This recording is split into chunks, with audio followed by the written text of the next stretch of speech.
podcast is part of the Sports Social Podcast Network.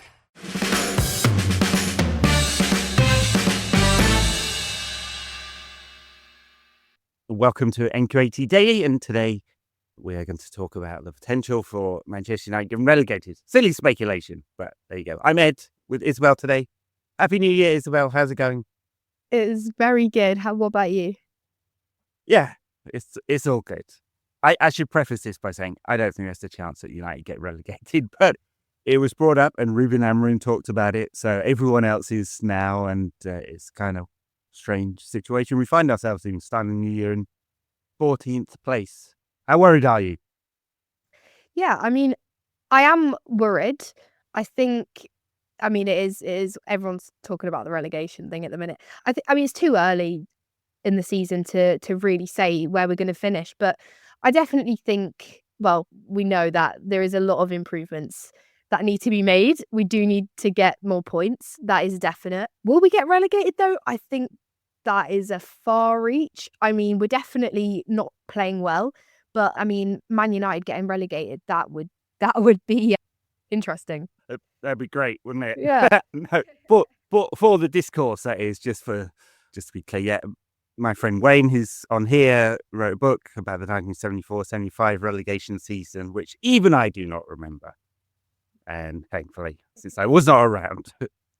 But yeah, it would take quite something. I think there are definitely three worse sides in the division. It's just when you keep losing games, and we've lost, is it 5 of Amorim's first 10 games? 6, something I like think. that. 6, is it? Yeah, and a lot of those in the Premier League. Then, yeah, of course, you carried that form through to the end of the season. It would be kind of close. United don't need that many points, really, I think. If you look at historically where people, it's been quite low, actually, the points total in recent seasons, been like 30 something. So, yeah. Seems a reach, but man, there have been some bad performances recently. It's really hard to pick out anything that felt good. That's it, isn't it? I think I'm going off of the past couple matches, and I think the only standout for me is when we beat City. But even then, I think there wasn't really anything in that game where I thought, wow, we're really going to go out and do well this season. It was just, I think City weren't themselves, and we maybe got a bit of a fluky win. I think we fought for it, but overall, the past couple matches have been dreadful. I actually can't believe what I'm seeing. Obviously, Liverpool on the weekend as well. So that's a bit worrying because I can't see us getting a point there. But like you said, I think obviously the table is really tight this season, but there is teams below us that I just can't see getting more points than us or near us. Southampton and Ipswich, you'd say, are definitely down, and then there's 4 or 5 others in the mix. I guess there's a bit of a gap there, and United another bit of a gap. So I don't think, we 7 or 8 points ahead of the relegation zone now. Yeah, I think so. We're on 22. Is Leicester on 40? Oh, I don't know. Yeah. I think Southampton, are they bottom with 6 or something? Yeah, truly dreadful side. Obviously they've come up with a new manager now. Russell Martin got fired. Kieran McKenna's still at Ipswich. They gave him a massive new contract in the summer to ward off interested parties, which could have included Manchester United, potentially, maybe. So, I think them firing him would be kind of unfortunate for him and unlikely.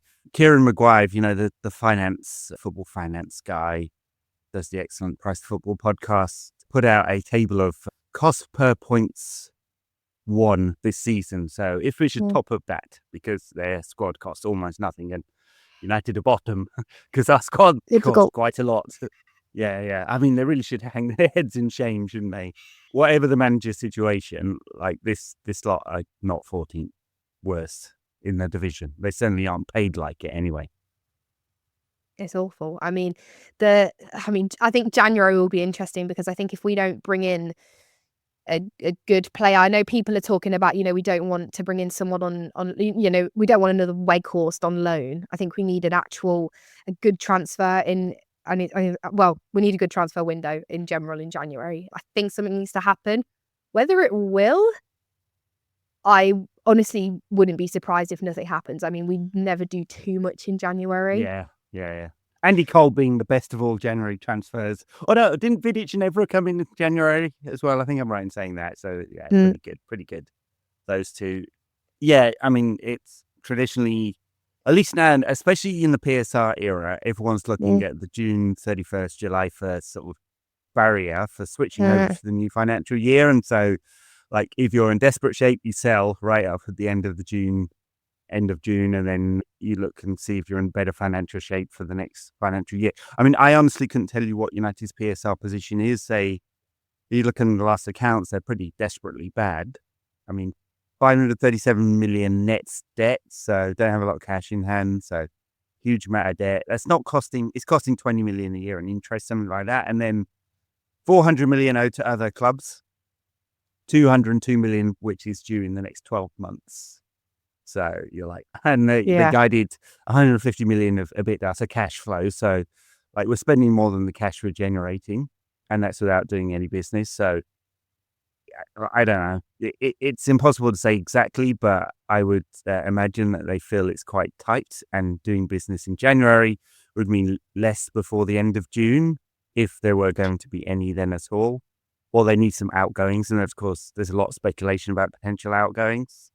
So how would you feel like about peripheral players leaving now when we're in this potential relegation battle? I mean, Casemiro and Eriksen, maybe even Lindelof, who there's paper speculation about today, all left. To be honest, I wouldn't mind. Now, I don't know whether that's me being silly, but I sort of think that I don't see any point of holding on to these players, paying their wages for them to do nothing for us. I think we need the players. I think that's a definite, but I do think we need to be bringing in people, but obviously then it all goes down to money. But yeah, I think it'd be a good decision for them to go. Maybe hold on till summer though, just because I think, like I said, I think we need the players on the bench. Yeah, I mean, I guess it depends, especially with Casemiro, and how big his wages are on the PSR commitment. It's £12 million a season. The transfer fee commitment, and even more than that on his wages. So it's a really big block of money. Yeah. So I guess if someone came in, I presume a Saudi Arabian club would be the most likely destination if they could find a foreigner gap, because they have a limit. So yeah, I mean, he's not played a lot under Amorim. It depends. Like, do we trust Toby Collier to be the sort of reserve defensive midfielder? He looked great when he was a youth player at Brighton, and United did well to get him, but he's 21 now and has barely played a game and no minutes under Amorim at all. It's just like, it seems like he's not ready. So I guess that would be the question. But then if we were to do a transfer, is it a left back? Is it a striker? Is it both? Both. We need both.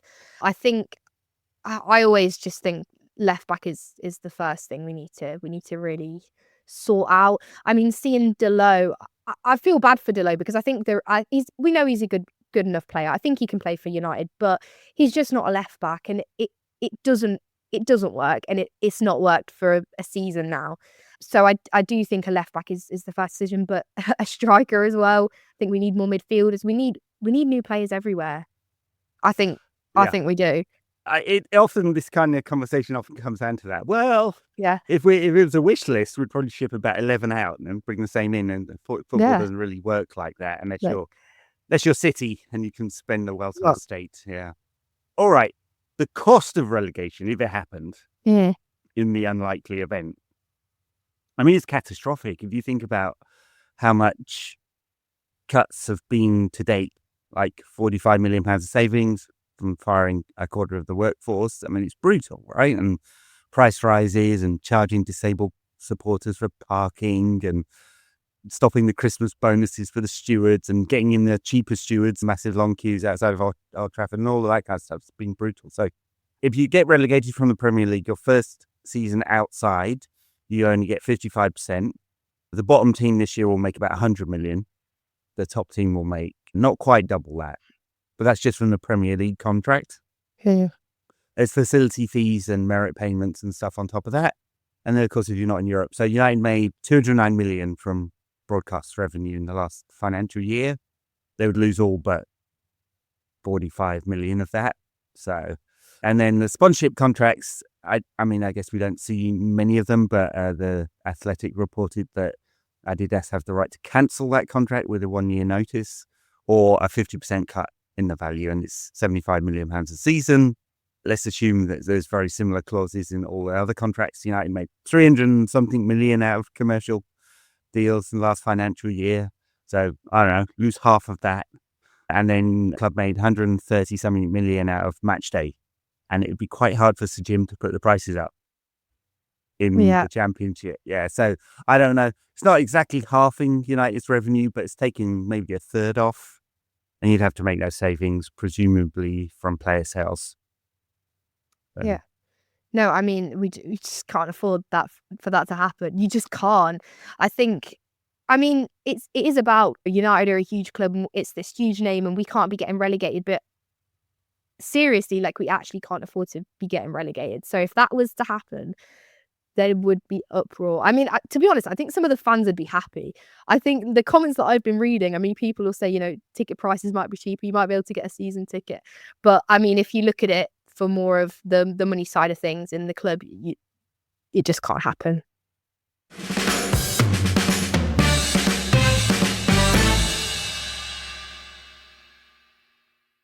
Yeah, and there's a real human cost as well, because when we talk about cuts, what we mean are people losing their jobs. Yeah. And that always happens with relegated teams because the cliff is so big.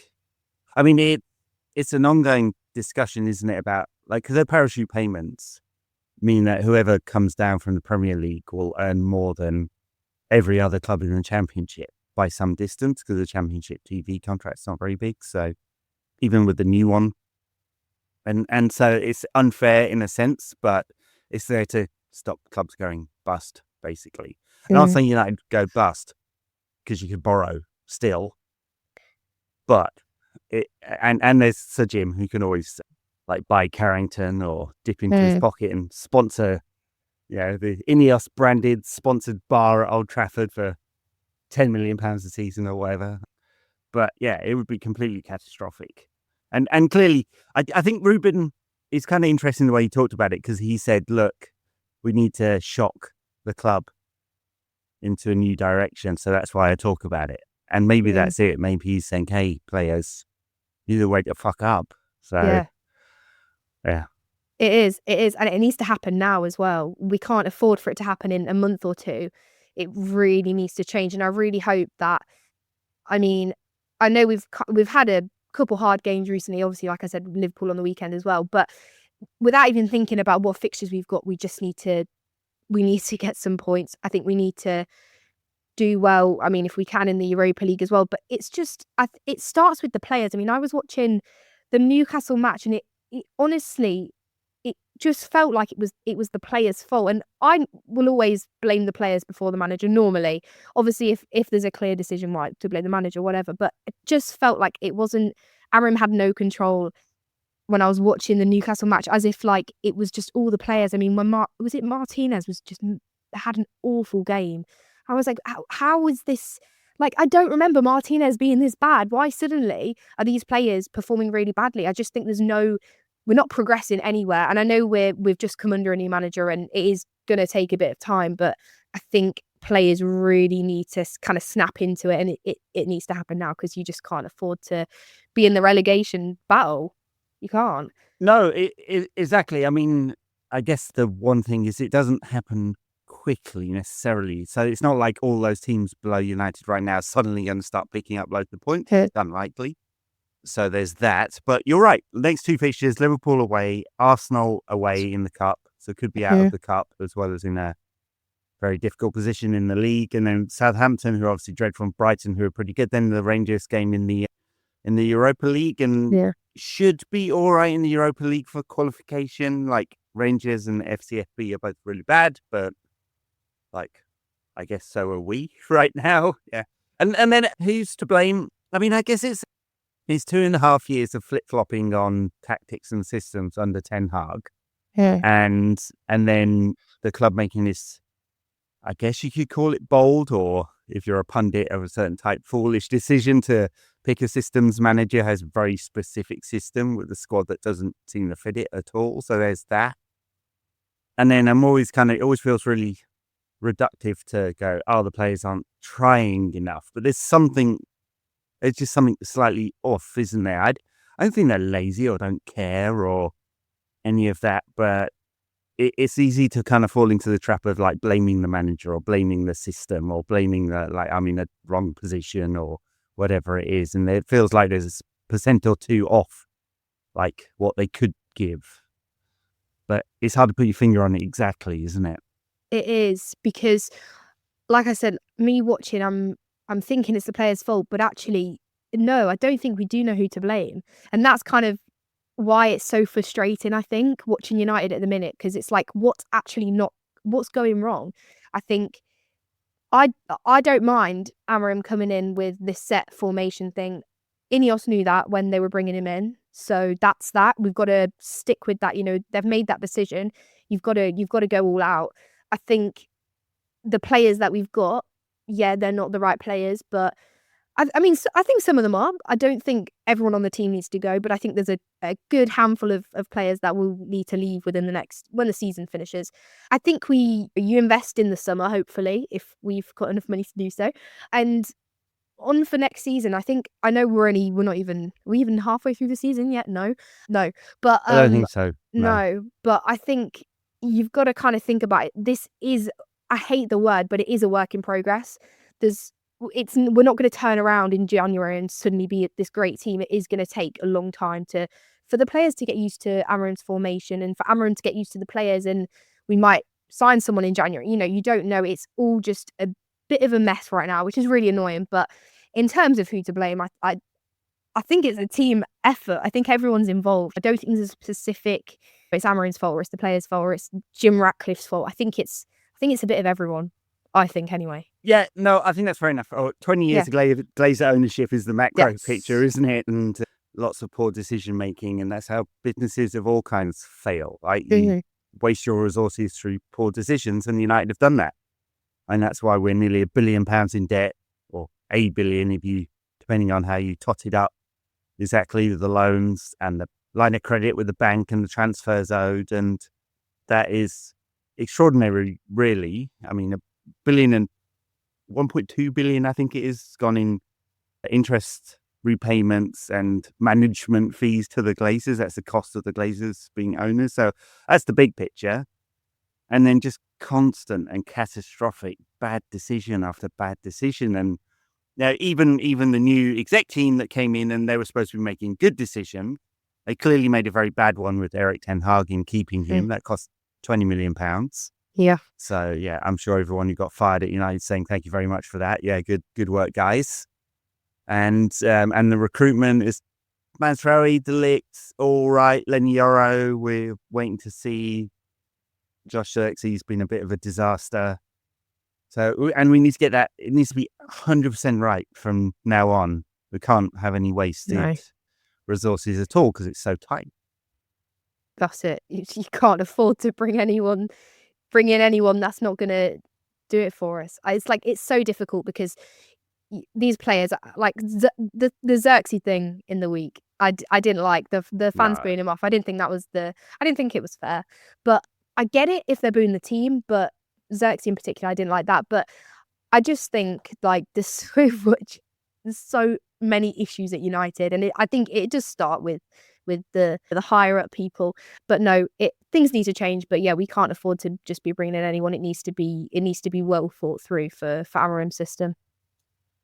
Yeah, we've got 28 days now to work out whether anything will happen there, and they'll be adding it up, and they've got to come to a conclusion with what's happening with Marcus Rashford. He was on the bench against Newcastle, didn't come on. Amorim was quite dismissive afterwards. I guess I read that as he's sick of being asked about it. So there's one press conference, I can't remember which one it was now. He was asked 11 times in a row about Marcus Rashford. I mean, did you not get enough of an answer, guys? It just seems, so I get the impression he's a bit tetchy about it. It seems just from the noises that they're going to find a solution this winter. The worst possible solution is a loan away, and that seems like the most likely one. because United don't get the financial benefit, lose a player, and probably end up paying part of his wages as well. So maybe in the fullness of time, we'll understand exactly what's gone on there, why it's so desperately bad that they look to ship him out. If that happens, maybe, yeah, as I said before, maybe they take a little bit of money on Victor Lindelof because he's not featuring at all. He's out of contract in the summer. Yeah. And they'd take any fee they could get for Casemiro, I'm sure. Like, whether it's now or more likely in the summer, but I'm sure they would, just because he's such a big cost. But yeah, it's like, these are just symptoms, aren't they, of the bigger picture, which is like complete malaise and bad decision making for years and years and years. And this is where it leaves you. Great club like this, buying it out with Ipswich for a place in the Premier League. I know. Desperate times. Deary me. It's great. Yeah, love it, don't you? Yeah, It's great. Awesome. The Championship would be an experience, for sure. It would. I'm sure there's many fans wouldn't mind that bit. I mean, people actually talk fondly of 74, 75. And this team, because it's a very young team that won what was the second division at the time. So maybe we need it. It would certainly facilitate a clear out. Yeah. That's true. All right. We'll leave it there. Thank you, Isabel, from Talk About United on YouTube. And it was very nice to see you again. Happy New Year, everyone. And we'll catch you again soon.